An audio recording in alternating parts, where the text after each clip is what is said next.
ಸ್ನೇಹಿತರೆ ನಮಸ್ಕಾರ. ಪಿಂಚಣಿ ಹೌದು. ಪಿಂಚಣಿ ಡಬಲ್ ಆಗೋದ್ರ ಬಗ್ಗೆ ಬಹಳಷ್ಟು ಜನ ಪ್ರಶ್ನೆ ಮಾಡ್ತಾ ಇದ್ದೀರಿ. ಹೌದು, ಪಿಂಚಣಿ ಡಬಲ್ ಮಾಡಬೇಕಂತಾನು ಸಿಎಂ ಸಿದ್ದರಾಮಯ್ಯನವರು ಕಳೆದ 2 ವರ್ಷದಿಂದ ಕಾಯ್ತಾನೆ ಇದ್ದಾರೆ. ಆದ್ರೆ ಹೆಚ್ಚಳ ಮಾಡ್ಲಿಕ್ಕೆ ಆಗ್ತಾ ಇರಲಿಲ್ಲ. ಅದು ಕಾರಣಾಂತರಗಳಿಂದ ಅಥವಾ ಇನ್ನಿತರ ಕಾರಣಗಳಿಂದ. ಹಾಗಾದ್ರೆ ಪಿಂಚಣಿ ಹೆಚ್ಚಳ ಮಾಡೋದಾದ್ರೂ ಯಾವಾಗ? ಏರಿಕೆ ಆದ್ರೂ ಸಹಿತ ಎಷ್ಟರ ಮಟ್ಟಿಗೆ ಏರಿಕೆ ಆಗತ್ತೆ? ನೀವು ಅನ್ಕೊಂಡಿರ್ತೀರಿ ಈಗ 2,000 ಅಥವಾ 2,500 ತನಕ ಕೂಡ ಏರಿಕೆ ಆಗಬಹುದಂತ. ಹಾಗಾದ್ರೆ ನಿಮ್ಮ ನಿರೀಕ್ಷೆಗೆ ತಕ್ಕಂತೆ ಸರ್ಕಾರ ಹೆಚ್ಚಳ ಮಾಡತ್ತಾ ಅಥವಾ ಇಲ್ವಾ? ಮುಖ್ಯವಾಗಿ ನಿಮಗೆ ಪಿಂಚಣಿ ಜಮಾ ಆಗಬೇಕಂದ್ರೆ ಈ ಕೆಲಸ ಮಾಡೋದು ಕಡ್ಡಾಯವಾಗಿದೆ. ಯಾಕಂದ್ರೆ ಸುಮಾರು 23 ಲಕ್ಷಕ್ಕಿಂತ ಹೆಚ್ಚಿನ ಜನರನ್ನ, ಅದರಲ್ಲಿ ಹಿರಿಯ ನಾಗರಿಕರು ಬಂದ್ರು, ವಿಧವಾ ಮಹಿಳೆಯರು ಬಂದ್ರು, ಅಂಗವಿಕಲರು ಕೂಡ ಬಂದ್ರು. ಇಷ್ಟೆಲ್ಲ ಜನರಲ್ಲಿ, ಕೋಟಿಗಟ್ಟಲೆ ಜನರಲ್ಲಿ 23 ಲಕ್ಷಕ್ಕಿಂತ ಹೆಚ್ಚಿನ ಪಿಂಚಣಿದಾರರನ್ನ ಈ ಯೋಜನೆಯಿಂದ ತೆಗೆಯಲಾಗಿದೆ. ಹಾಗಾದರೆ ಇದಕ್ಕೆ ಕಾರಣವೇನು? ಯಾವ ಕಾರಣಕ್ಕಾಗಿ ತೆಗೆದಿದ್ದಾರೆ? ಇಲ್ಲಿ ಬರೀ ಎಲಿಜಿಬಿಲಿಟಿಯನ್ನು ಹೊಂದದೇ ಇದ್ದವರನ್ನ ಅಷ್ಟೇ ತೆಗೆದಿಲ್ಲ, ಎಲಿಜಿಬಿಲಿಟಿ ಇದ್ದಂಥವರನ್ನು ಕೂಡ ತೆಗೆದುಹಾಕಿದೆ ಸರ್ಕಾರ.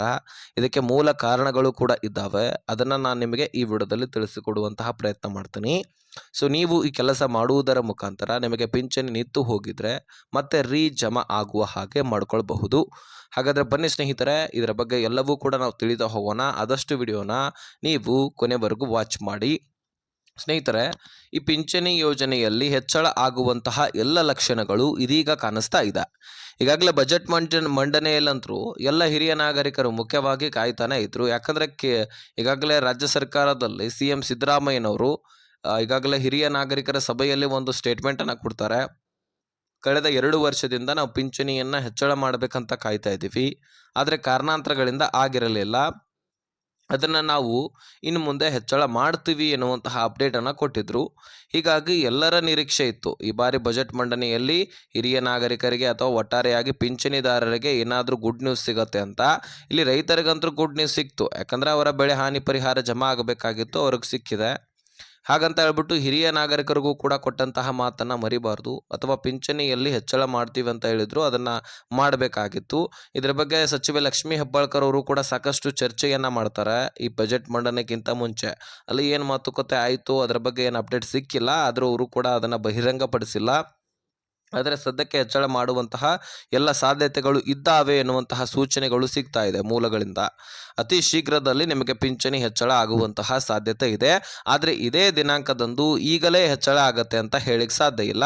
ಇನ್ನು ಕೆಲವೊಂದಿಷ್ಟು ದಿನಗಳ ಕಾಲಾವಕಾಶ ಹೋಗಬಹುದು, ಅಥವಾ ಇನ್ನೊಂದು 2 ತಿಂಗಳ ಟೈಮ್ ತೆಗೆದುಕೊಳ್ಳಬಹುದು. ಹೆಚ್ಚಳ ಮಾಡಿದ್ರೂ ನೀವು ಇಟ್ಟಿರ್ತಕ್ಕಂತಹ ನಿರೀಕ್ಷೆಗೆ ತಕ್ಕಂತೆ ಪಿಂಚಣಿ ಹೆಚ್ಚಳ ಆಗೋದಿಲ್ಲ, ಇದು ಮಾತ್ರ ನಿಜ. ನೀವು ಅಂದ್ಕೊಂಡಿದ್ದೀರಿ 2,000 ಅಥವಾ 2,500 ಅಷ್ಟು ಹೆಚ್ಚಳ ಆಗೋದಿಲ್ಲ. ಈಗ 800 ರೂಪಾಯಿ ಅಥವಾ 900 ರೂಪಾಯಿ ಜಮಾ ಆಗ್ತಾ ಇದೆಯಲ್ಲ ಪಿಂಚಣಿ, ಅದು ಬಹಳಷ್ಟು ಆದರೆ 1,200 ಅಥವಾ 1,400 ತನಕ ಹೆಚ್ಚಳ ಆಗಬಹುದು. ಅಷ್ಟು ಮಾತ್ರ ನಿರೀಕ್ಷೆಯನ್ನು ನೀವು ಇಡಬಹುದು. ಅದನ್ನು ಹೊರತುಪಡಿಸಿ ನೀವು 2,000 ಅಥವಾ 2,500 ತನಕ ಹೆಚ್ಚಳ ಆಗಬೇಕು ಅಂತ ನೀವು ಹೇಳಿದ್ರೆ ಅಷ್ಟು ಹೆಚ್ಚಳ ಆಗೋದಿಲ್ಲ ಖಂಡಿತವಾಗ್ಲೂ. ಸೊ ಇದು ನಿಮಗೆ ನೆನಪಿರಲಿ. ಇನ್ನು ಸ್ನೇಹಿತರ, ಈ ಕೆಲಸ ಮಾಡಬೇಕು ಆಗ ಮಾತ್ರ ನಿಮಗೆ ದುಡ್ಡು ಜಮಾ ಆಗುತ್ತೆ ಅನ್ನುವಂತಹ ಮಾಹಿತಿಗಳು ಕೂಡ ನೀವು ಸೋಷಿಯಲ್ ಮೀಡಿಯಾಗಳಲ್ಲಿ ತಿಳ್ಕೊಂಡಿರ್ತೀರಿ. ಇದು ನಿಜ ಕೂಡ ಆಗಿದೆ. ಯಾಕಂದರೆ ಲಕ್ಷಾಂತರ ಫಲಾನುಭವಿಗಳನ್ನು ಈ ಯೋಜನೆಯಲ್ಲಿ ಕೂಡ ತೆಗೆದಾಕ್ತಾ ಇದೆ ಸರ್ಕಾರ. ಎಲ್ಲ ಯೋಜನೆಗಳಲ್ಲಿ ಕೂಡ ವೆರಿಫಿಕೇಷನ್ ನಡೀತಾ ಇದೆ. ಎಲ್ಲ ಯೋಜನೆಗಳಲ್ಲಿ ಎಲಿಜಿಬಿಲಿಟಿ ಇದ್ದಂಥವರಿಗೆ ಮಾತ್ರ ದುಡ್ಡು ಕೊಡ್ತೀವಿ ಅಂತ ರಾಜ್ಯ ಸರ್ಕಾರ ತಿಳಿಸ್ತಾ ಇದೆ. ಹಾಗಾಗಿ 23 ಲಕ್ಷ ಅನುಮಾನ ಇದ್ದಂಥವರು ಮತ್ತು ಎಲಿಜಿಬಿಲಿಟಿಯನ್ನು ಹೊಂದದೇ ಇದ್ದವರನ್ನು ತೆಗೆದಾಕಿದೆ. ಅದರಲ್ಲಿ ಮುಖ್ಯವಾಗಿ ಫೇಕ್ ಡಾಕ್ಯುಮೆಂಟ್ಸ್ಗಳಿಂದ ಅಪ್ಲೈ ಮಾಡಿದಂಥವರು ಕೂಡ ಇದ್ದಾರೆ. ಶ್ರೀಮಂತರು ಕೂಡ ಈ ಪಿಂಚಣಿ ಯೋಜನೆಗೆ ಲಾಭವನ್ನು ಪಡಿತಕ್ಕಂಥವರಿದ್ದಾರೆ. ಅಂದರೆ ದುಡ್ಡು ಕೊಟ್ಟು ಆ ಪಿಂಚಣಿ ಯೋಜನೆಯ ಲಾಭವನ್ನು ಪಡಿಸ್ಕೊಳ್ಳೋದು. ಏನು ಒಂದು 5,000 ರೂಪಾಯಿ ಹೋಗುತ್ತೆ, ಅದರ ಪ್ರತಿ ತಿಂಗಳು ಜಮಾ ಆಗ್ತಾ ವರ್ಷಾನುಗಟ್ಟಲೆ ಜಮಾ ಆಗತ್ತಲ್ಲ, ಅದರ ಫಾಯ್ದ ಬರುತ್ತಲ್ವ. ಹೀಗಾಗಿ ಸರ್ಕಾರಕ್ಕೆ ಮೋಸ ಮಾಡ್ತಾ ಇರುವಂಥವ್ರನ್ನ ತೆಗೆದಾಕಿದೆ.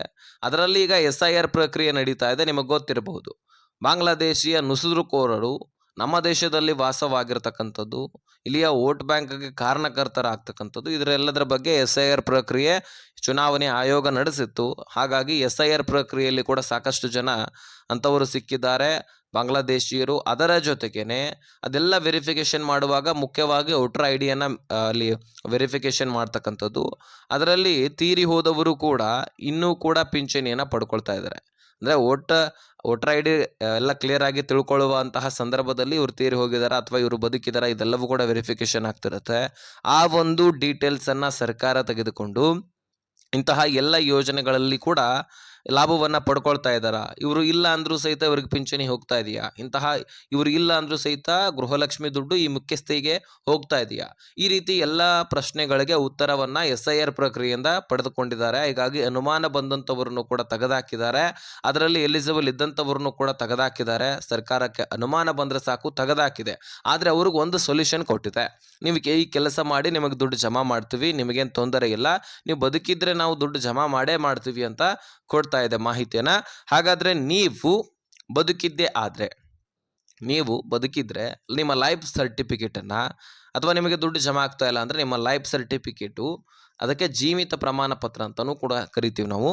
ಆ ಪತ್ರವನ್ನು ಯಾವ ಬ್ಯಾಂಕ್ ಅಕೌಂಟ್ಗೆ ನಿಮ್ಮ ಗೃಹಲಕ್ಷ್ಮಿ ದುಡ್ಡು ಅಥವಾ ಈ ಪಿಂಚಣಿ ದುಡ್ಡು ಜಮಾ ಆಗ್ತಾ ಇದೆಯಲ್ಲ ಆ ಬ್ಯಾಂಕ್ಗೆ ಹೋಗಿ ಅಧಿಕಾರಿಗಳಿಗೆ ಸಬ್ಮಿಟ್ ಮಾಡಿ ನಿಮಗೆ ಎಂದಿನಂತೆ ದುಡ್ಡು ಜಮಾ ಮಾಡಿ ಕೊಡ್ತಾರೆ. ಸೊ ಈ ಕೆಲಸ ಮಾಡಿ ಖಂಡಿತವಾಗ್ಲೂ ದುಡ್ಡು ಜಮಾ ಆಗುತ್ತೆ. ಅದು ಖುದ್ದಾಗಿ ಸರ್ಕಾರ ಹೇಳಿರ್ತಕ್ಕಂತಹ ಅಧಿಕೃತ ಮಾಹಿತಿ. ಸೊ ನಾನಂತರೂ ತಿಳಿಸ್ಬೇಕಾಗಿರ್ತಕ್ಕಂತಹ ವಿಷಯವನ್ನು ತಿಳಿಸಿದ್ದೀನಿ. ನಿಮ್ಮಲ್ಲಿ ಏನೇ ಕ್ವಶನ್ಸ್ಗಳಿದ್ರು ಡಿಸ್ಕ್ರಿಪ್ಷನಲ್ಲಿ ಇನ್ಸ್ಟಾಗ್ರಾಮ್ ಲಿಂಕ್ ಇರುತ್ತೆ, ಮೆಸೇಜ್ ಮಾಡಿ, ಖಂಡಿತವಾಗ್ಲೂ ರಿಪ್ಲೈ ಕೊಡ್ತೀನಿ. ಈ ವಿಷಯವನ್ನು ಆದಷ್ಟು ಎಲ್ಲ ಪಿಂಚಣಿದಾರರಿಗೆ ಶೇರ್ ಮಾಡಿ, ಹಾಗೆ ಸಬ್ಸ್ಕ್ರೈಬ್ ಮಾಡ್ಕೊಳ್ಳಿ.